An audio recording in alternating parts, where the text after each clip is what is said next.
Having accommodation in Luxembourg is not just about having a roof over your head, but if you're non European, it's very important to have an address in Luxembourg. But why it is important to have an address as a non European person, I tell you why in this video and I tell you how to find accommodation.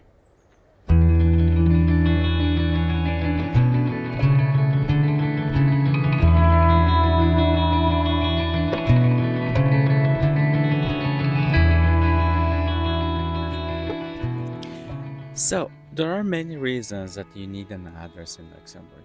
First of all, as a non European person, when you arrive in Luxembourg, you need to start the procedure to get your resident permit in Luxembourg.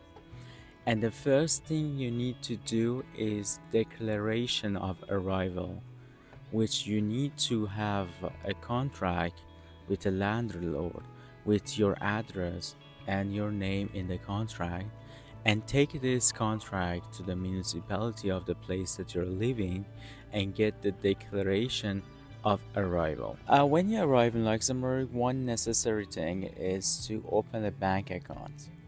And this declaration of arrival from municipality is one of requirements that you need to have when you're opening a bank account. And without this declaration of arrival, you cannot start the procedure of getting your resident permit in Luxembourg. So this is very important to have your address registered at the municipality. So after that, you can start doing the paperwork for your resident permit. And one of the requirements for your resident permit is again this declaration of arrival. This is also very important that you know that in Luxembourg, all the administrative things work with letters. So it's very important that you have an address to receive letters. For example, when they want to send you an invitation to go for biometric stuff, they send you a letter. When they want to tell you that your resident permit is ready to collect, they send you a letter. So everything works with a letter. They send you your card from your bank account with a letter. They send the password of your card with a letter. So it's very important to have an address in Luxembourg. But finding accommodation in Luxembourg is quite hard because if you want to find an affordable place to live in Luxembourg, you should try so hard because it's so expensive.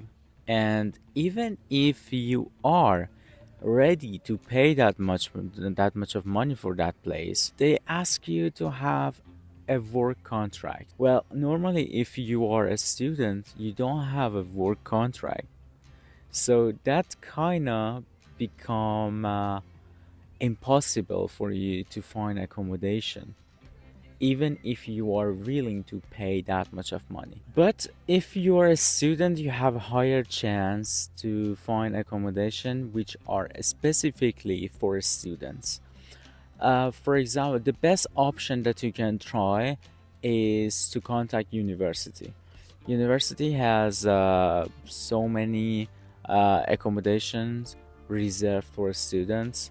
They are kind of full, but if you try hard and try to contact them, maybe you can find something if you're lucky. So the best option for you to find accommodation as a student is to contact university and get the accommodation from university. Beside the accommodation from university, there are some buildings that are close to university. They are private, but they are exclusively for students. The price is a bit higher than the university, but at least you don't have the problem with the contract and this stuff. So they are also a good option that you can try if you are unable to get accommodation from university.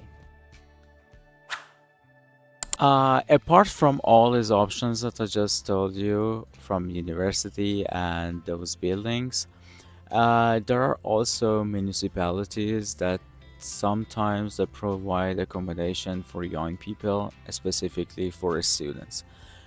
So if you could not find anything in those options, you can also try to contact the municipalities or check their website to see if they have any facilities specifically for students or not.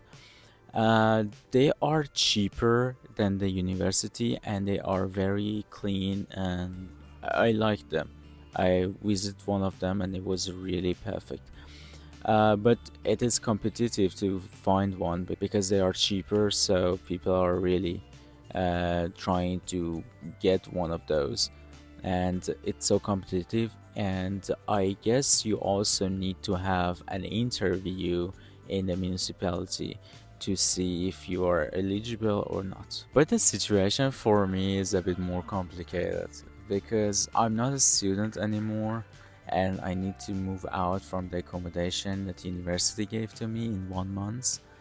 And beside that, I cannot even apply for other facilities which are for students because I'm not a student anymore. On the other hand, I'm not working either, so I don't have a job contract to prove that I have enough money to pay the rent. So 90% of the landlords, they are not willing to rent out their place to me because I don't have a job contract and I'm not a student. So it makes it a bit complicated for me to find an affordable place to live. For example, yesterday I applied for an affordable room in the city that I'm living, and they sent me a message, an email, and they send me all the things that I need to send to them. And then they gonna check if I'm eligible to rent that place or not. I'm gonna put the description here. You're gonna surprise. So first of all, they ask me an identity card. Okay, it's understandable. And then they ask me for a job contract for covering the whole period that I'm staying. And then they ask me to pay 150 euro as a deposit, and also again later I need to pay 350 euro more for deposit because the whole deposit is 500 euro. And they ask me to pay the service fee or agency fee, that it's like some I put it here. I don't know, it's a very complicated formula, but I guess it's a very huge amount of money. And at the end they asked me to pay the first month's rent, and then I can get the place to live in. So thank you so much for watching this video, and please comment below what's your opinion about all these challenges, I guess. And like this video, send it to your friends so they can watch this also, and maybe they can comment something and find a solution for my situation. Thank you so much for watching. Until next video, goodbye.